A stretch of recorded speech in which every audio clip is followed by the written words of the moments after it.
নমস্কার বন্ধুরা, মিনু ছোট রান্নাঘরে সকলকে জানাই স্বাগত।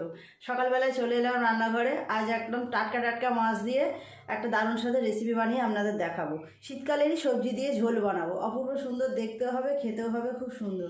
আর সব থেকে বড় কথা, এটা খুব উপকার ও শরীরের জন্য। তো চলুন আমি কী কী নিয়েছি আজকে রেসিপিটা বানানোর জন্য আগে আপনাদের দেখিয়ে দিই। সকালবেলায় বাজার থেকে নিয়ে এসেছে এই যে কি সুন্দর বড় সাইজের ওলকপি। ওলকপিটা দেখেই বোঝা যাচ্ছে একদম বেশ ফ্রেশ টাটকা আনা বাজারে। এখানে ওলকপি, আলু, টমেটো, ধনেপাতা আর এই যে কচুরমুখী আছে। এই দিয়ে খুব সুন্দর করে ঝোলটা বানাবো। এই রকম সবজি দিয়ে যে কোনো ঝোলই কিন্তু খুব ভালো হয়। এই রকম সবজি দিয়ে যে কোনো মাছের ঝোলই কিন্তু ভালো হয় খুব। আর এই যে এনেছে জ্যান্ত রুই মাছ। মাছটা কেটেই এনেছে।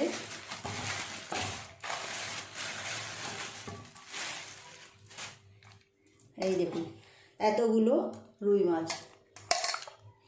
এই রুই মাছ দিয়ে এই সবজি দিয়ে আজকে খুব সুন্দর একটা ঝোল আমি বানাবো। এটা খেতে সবার ভীষণ পছন্দ, খুব ভালো লাগে। আর খুব বেশি মশলাও আমি দেবো না, অল্প মশলা দিয়েই দারুণ স্বাদের রেসিপিটা আমি বানাবো। প্রথমে মাছগুলো ধুয়ে নেব আগে ভালো করে। সব মাছগুলো খুব ভালো করে জল দিয়ে ধুয়ে নিয়েছি। এতগুলো মাছ আমি রান্না করব না, যতগুলো লাগবে নেব, বাকিটা রেখে দেবো। শীতকালের এইরকম সবজি দিয়ে যে কোনো মাছের ঝোলই বানানো হোক না কেন, খেতে কিন্তু খুব সুন্দর লাগে। আর এই যে ধনে পাতাটা পড়বে, তার জন্য স্বাদ একদম বেড়ে যাবে। এই কপিস মাছ হলে আমার আজকে হয়ে যাবে। এই মাছগুলো থাকবে, এগুলো অন্যদিন করে নেওয়া হবে। সবজিগুলো আমি ধুয়ে পরিষ্কার করে নেব। মাছগুলোর মধ্যে একটু নুন আর হলুদ মিশিয়ে রাখবো। দিয়ে দেব হলুদ গুঁড়ো পরিমাণ মতো, নুন। খুব ভালো করে প্রত্যেকটা মাছের পিসে এইভাবে নুন হলুদটা মিশিয়ে নেব। মাছগুলো একটু রেখে দেব। এই সময় আমি সবজিগুলো আগে ভালো করে কেটে ধুয়ে পরিষ্কার করে নেব।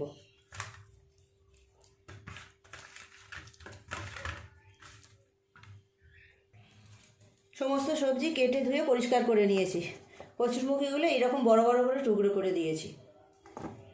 বেশি ছোট করলে একদম গলে যাবে। টমেটো আর ওলকপিগুলো এইভাবে আলুর মতোই পিস করেছি। কচি ওলকপি টাটকা, খুব সুন্দর সিদ্ধ হয়ে যাবে। কড়াই তেল চাপিয়ে দিয়েছি, মাছগুলো আগে ভেজে নেব। তেল খুব ভালোভাবে গরম হয়ে গেছে, এক এক করে মাছ দিয়ে ভেজে নেব।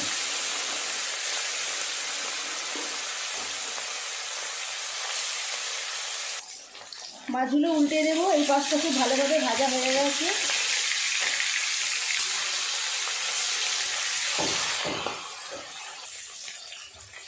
মাছগুলো খুব ভালোভাবে ভাজা হয়ে গেছে, তুলে নেব।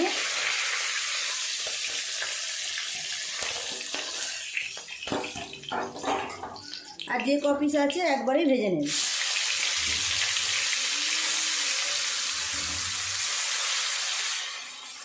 এই মাছগুলো ভাজা হয়ে গেছে, তুলে নেব।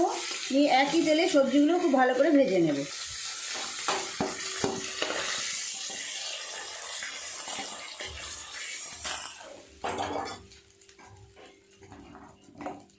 ওলকপি, আলু, কচুরমুখী সব সবজি ভালো করে ভেজে নেব।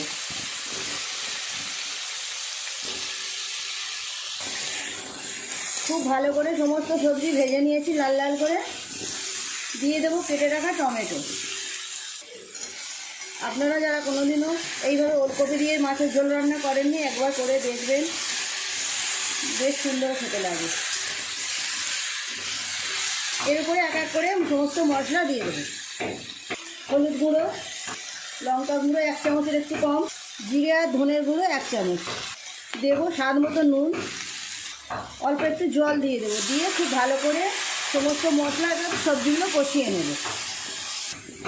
আর অন্য কোনো রকম মশলা আমি এর মধ্যে দেব না। এই মশলা দিয়েই তরকারিটা দারুণ সুন্দর স্বাদ হবে খেতে। খুব ভালো করে মশলার সঙ্গে সবজিটাকে কষিয়ে নেব 4-5 মিনিট সময় নিয়ে। খুব ভালো করে সমস্ত সবজির সাথে মশলা কষিয়ে নিয়েছি। দিয়ে দেব পরিমাণ মতো জল, সবজিগুলো সিদ্ধ হবে।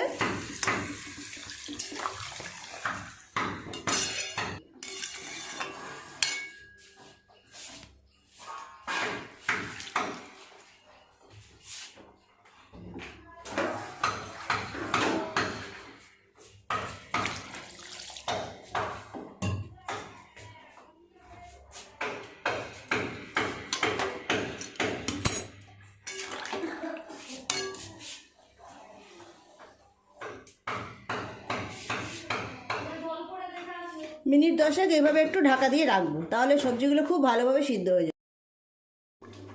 10-15 মিনিট এইভাবে চাপা দিয়ে সবজিগুলোকে সিদ্ধ করেছি। এবার খুলে দেখব কেমন সিদ্ধ হয়েছে।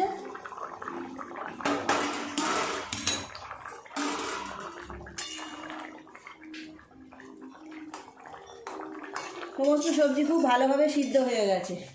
ঝোলটা ঢেলে নেব,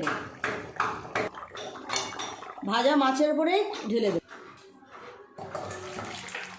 কড়াইটা ধুয়ে আবার চাপিয়ে দেব। কড়াই পরিষ্কার করে চাপিয়ে দিয়েছি, গরম হয়ে গেছে। দিয়ে দেবো অল্প একটু তেল। আজ আমি এই ঝোলটা 5 ফোড়ন বা কালো জিরে কিছুই ফোড়ন দেবো না, দেবো রসুন ফোড়ন। রসুন ফোড়ন দিয়ে যে কোনো মাছের ঝোলও কিন্তু কিন্তু খুব ভালো হয় খেতে। একটু নেড়ে চেড়ে রসুনটাকে ভেজে নেব। রসুনটা ভাজা হয়ে গেছে, ঢেলে দেবো ঝোলটা। ঝোল মাছ সব একই সাথে ঢেলে দেবো।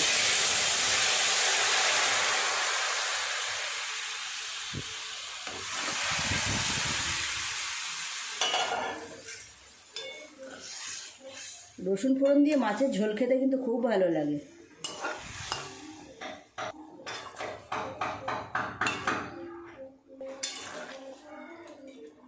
ফুটে গেলেই ধনেপাতা দিয়ে নামিয়ে নেব, হয়ে যাবে মাছের ঝোল। খুব ভালো করে ঝোলটা ফুটে গেছে, দিয়ে দেবো ধনেপাতা কুচি।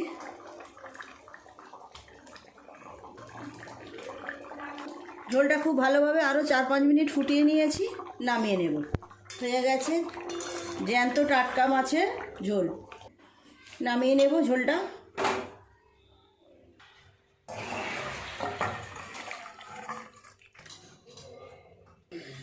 বন্ধুরা দেখুন তৈরি হয়ে গেল একদম টাটকা টাটকা রুই মাছের ঝোল। শীতের সবজি, ওলকপি, আলু, টমেটো, ধনেপাতা দিয়ে অপূর্ব সুন্দর দেখতেও হয়েছে, গন্ধটাও কিন্তু বেশ সুন্দর বেরোচ্ছে। আর এই রসুন ফোড়ন দিয়ে যে কোনো মাছের ঝোলই তো খুব ভালো লাগে। আপনারাও একবার এইভাবে বাড়িতে বানিয়ে দেখবেন, অসাধারণ খেতে হয়। প্লিজ বন্ধুরা, আজকের রেসিপিটা কেমন লাগলো কমেন্ট করে জানাবেন। ভালো লাগলে একটা লাইক করে দেবেন, আমার চ্যানেলটি সাবস্ক্রাইব করে পাশে থাকা বেল ঘন্টিটা ক্লিক করে দেবেন।